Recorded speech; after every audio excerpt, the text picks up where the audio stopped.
Hello, welcome to my channel. In this video I'm going to do a portrait of Arnold Schwarzenegger as the Terminator, and I'm going to use charcoal pencils for it. Let's have a look. So I'm going to use charcoal pencils for the most part, and those are going to be Koh-i-Noor Gioconda charcoal pencils. The number is 8810/2. I've used those before. They're a little bit harder, so it's going to be easier to draw some of the smaller details and cleaner lines, but it's going to be a little bit more difficult to blend and draw and fill in larger areas with darker values. The paper I'm working on is a Master's Touch drawing paper, about 8 times 11 inches in size.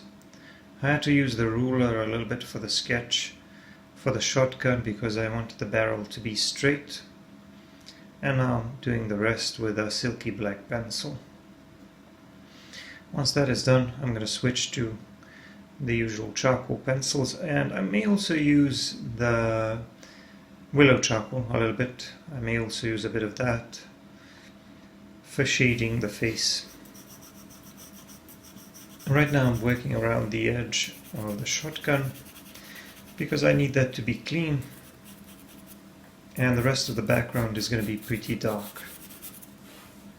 As for that initial sketch, I usually like to, when I do portraits at least, I like to use a combination of tracing and freehand. That kind of helps me get things going a lot more quickly. Now I'm filling in the rest of the background here with the charcoal pencil, and normally I would do this either with some type of charcoal stick or some charcoal powder, but here I wanted to test this pencil a little bit for the larger areas, and because it's a little bit harder than some of the other charcoal pencils, it took a little bit longer to fill in that background.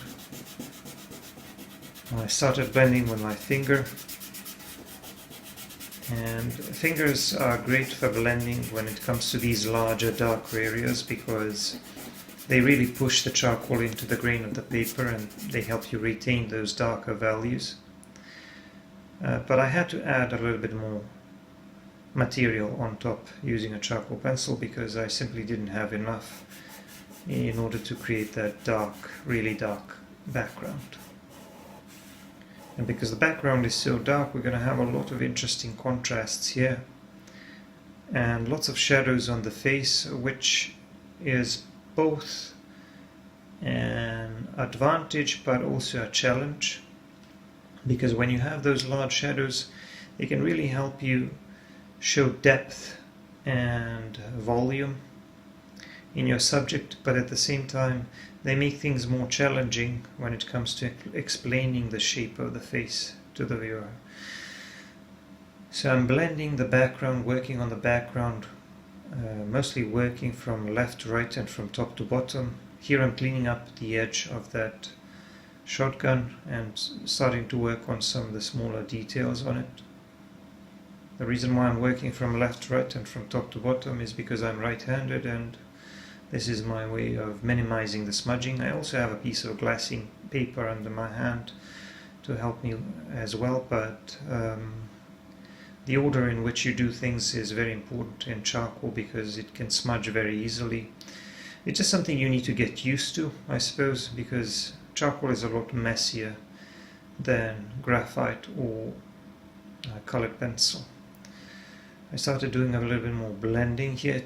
I'm using some other tools other than my fingers. I'm using some brushes, and sometimes brushes can make things a little bit difficult because when you start blending they make things a little bit lighter, but because this pencil is a little bit harder, has more binder, it sticks to the paper a bit more, it remains pretty dark. I also sometimes have to rotate my drawing to be able to preserve those clean edges and to be able to work more easily, because sometimes the angle is just very uncomfortable. I try to minimize that when I'm recording the drawing process, but sometimes it's just a lot easier to rotate the drawing a little bit. So I'm doing a little bit more blending and adding some more details to the shotgun. Not that much of it is going to be visible here at the bottom. It's kind of going to be merging into the rest of this dark area. And here I'm finally starting to work on the head and the face. I'm going to start with the hair here. I'm going to try to imitate the texture of this spiky hair. First by drawing some of these darker bits closer to the scalp, and then pulling those lines to imitate the shape of spiky hair, and leaving a little bit of that area of lighter value around the edge. Now the lighting here is very interesting, and the reference photo is going to be in the description if you want to check it out. And if you check out the reference, you will see that the lighting is kind of complex because the light side is on the right. That's where we have some strong highlights. That part of the face is a lot lighter. But there's also some reflected light on the left side as well. So the darkest part of the face and the hair will be just left of the center. And then that left side of the face near the edge of the face will be getting a little bit lighter because of that reflected light, but it still needs to be considerably darker than the right side of the face, which is facing, or which is exposed to the light source. So we'll need to keep that in mind. You can see all of that in the reference if you want to examine it. But the lighting is kind of complex. The shadows are kind of complex, and on one hand, like I said, they will help us explain these relationships between the main subject and the light source. But on the other hand, they will make capturing the likeness and explaining some shapes of the different parts of the face a little bit more difficult. So that's probably going to be the biggest challenge here in this drawing. I'm starting to refine the shape of the hair and the texture of the hair using a pencil eraser, but I didn't really pull many of those highlights because this side of the hair needs to be a little bit darker. And now I'm working on the ear, and I'm going to be working on the face, refining some of the details. Now let me say a few words about the pencil eraser because I mentioned it. The pencil eraser I'm using is a Koh-i-Noor eraser in a pencil. It's just like a regular rubber eraser in a pencil in a wood casing. It's very convenient for those smaller details like hairs and things like that, but you need to be careful with it because of two reasons. First, it leaves a little bit of residue, and that can cause a little bit of smudging. And also when you try to rub something out, to create a lighter shape, what can happen is that you can push in some of that charcoal dust into the grain of the paper, defeating the purpose of that erasing process. And sometimes you can just choose to use the kneaded eraser instead, or as me, you can choose to use both, because I like to use a combination of a kneaded eraser and a pencil eraser. For the hair, that spiky hair, I'm going to use a pencil eraser for the most part, but for some other details and some parts of the face, I'm actually going to use a kneaded eraser. Now I switched from working on details to shading some larger areas, because there is this large shadow area which, like I explained, is left of the center, and we'll have a large darker shadow shape here going down the length of the face, including the shape of the sunglasses as well, because that part of the forehead is darker. Then you have the glasses, and then that shadow goes all the way down to the mouth and the jaw area. And you have smaller, lighter shapes kind of popping out of that larger shadow area, which makes it very interesting. I did a little bit of blending with my finger. That's usually not a good idea when blending such smaller details, but I wanted this part to be really dark, so I pushed the charcoal in with my finger, and then I switched to a tortillon to refine some of the smaller details. I use homemade tortillons, and you can roll these into a fine tip, and you can use them almost like you would a pencil, but it creates lighter shapes and it pushes the charcoal away from the darker areas onto the lighter areas, so it's a very good blending tool if you need precision. Here on the left side I did a bit more shading, and I added a bit more texture to this part of the forehead and the left side of the face, because even though it's lighter, it will still need to be considerably darker than the light side of the face all the way on the right, which is facing the light source. And after that I decided to switch to willow charcoal to shade some of the larger portions of the face. And willow charcoal is very convenient because it's a soft natural charcoal, and unlike the charcoal from the pencils, which is compressed charcoal, it doesn't really stick to the paper as much, so it's easier to move around, and you can almost create some painterly effects with it. And the main advantage is that not only is it lighter, it's also easier to control the amount of value, because you can always go back and take away a bit of value or add a bit of value if you need it. And you can also blend it very well, creating those smooth transitions if you don't want too much texture, and if you don't want to see any ugly lines that you would create by shading with a charcoal pencil. I'm also trying to create a more natural transition between that darker shadow area on the forehead and that slightly lighter part of the forehead in the middle. And I'm doing the same thing on the left side of the face, kind of softening the transition between that really dark area which I established initially with a charcoal pencil and the rest of the face, which is a little bit lighter. I'm moving on to the other side of the sunglasses, and I worked around those lighter shapes, those catch lights on the sunglasses. Those are going to be very bright, especially that rectangle at the top. So I'm going to try to keep that clean because I want it to stand out against the rest of that dark surface. And here I moved on to shading the lower part of the face. And for a while there it will look like I'm raining it, but remember what I told you about willow charcoal. You can easily control the amount of value, so if this feels too dark, I can just keep taking away or lifting up a little bit of value. But the main problem here is that when I added the value, the lips ended up looking a little bit smaller and thinner. So I kind of lost the likeness there a bit for a few minutes, so I needed to go back in and do some refining. But before I did that, I defined the edge to the right around the ears so that I could shade that part of the face more easily once that contrast and once that clean edge was established. And then I just sort of proceeded with refining different parts of the face, like for example this forehead area with those wrinkles, and then the mouth, because I realized that the mouth needed to be a little bit wider and the upper lips needed to be a bit fuller.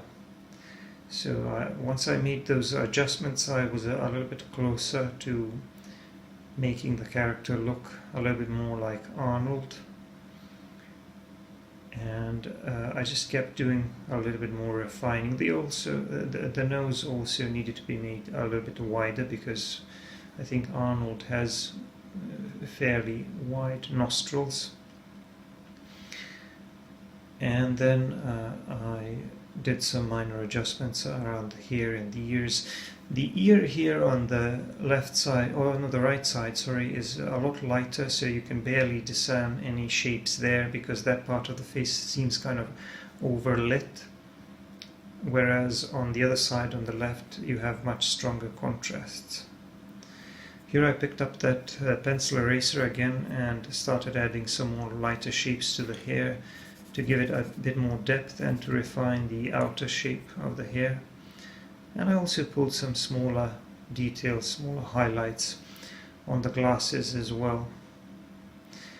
And after that I did the rest of the background here on the right. I also added a little bit of willow charcoal so that I could be able to move the material around a little bit more easily, and because I wanted to see if I could make this part of the background a bit lighter. And then I went back to refining the face, and I did the chin and the lower jaw, and pulled some lighter marks again with a pencil eraser. After that I moved on with the jacket, and he's wearing a leather jacket. I think this reference is taken from the second movie, Terminator 2, because in the first part of the movie he had a different hairstyle and was a little bit younger. So with the jacket I started by adding a little bit of willow charcoal because I wanted to create that appearance of a leathery surface, and then I added some darker details to it. And here, as you can see, I'm still refining some parts of the face, like the mouth, because it needed to be a little bit fuller, and the nose needed to be a little bit wider. And then I shaded the rest of the neck, defining some of the muscles on the neck. I couldn't really discern too much detail on this whole jacket and t-shirt area, so I decided to make it dark, and because working with a pencil to cover these large dark areas was a little bit slow, I decided to create some charcoal powder by sharpening one of my charcoal pencils, and then I simply blended that with my fingers. So my approach here was to make everything dark and then pull some lighter details later. But like I said, it's not like I could really discern too many details here in this lower part of the drawing. There are some nice shiny metallic details on the jacket which will stand out nicely in contrast against the rest of the jacket, but I can refine those later. I just needed to leave a little bit of that white space there so that they would appear shiny and metallic, and so that they would stand out against the rest of that darker background. And later I refined their edges using Tortillion's charcoal pencils and of course pencil erasers. Notice how the neck is much darker than the face, and I shaded almost all of it with a bit of darker value. That's because it's mostly in the shadow. Only the right side or the right edge of the neck is catching a bit of light, that strong light from the light source, just like the right side of the face. And when I say the right side of the face, I mean our right and his left side of the face. So I did a bit more refining with pencil eraser, cleaning up the edge of the face and pulling some lighter hairs here and there to make that spiky hair look a bit more natural, a bit more realistic. I cleaned up some of those highlights to create a bit more contrast. And here the drawing, as you can see, is almost done. I'm just trying to pull some lighter details on the jacket.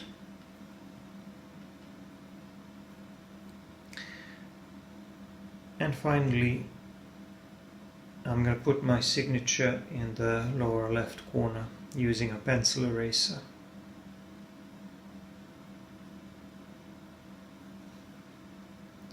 So there it is. I hope you like the way it turned out. If you like the video, don't forget to subscribe, give me a like and comment.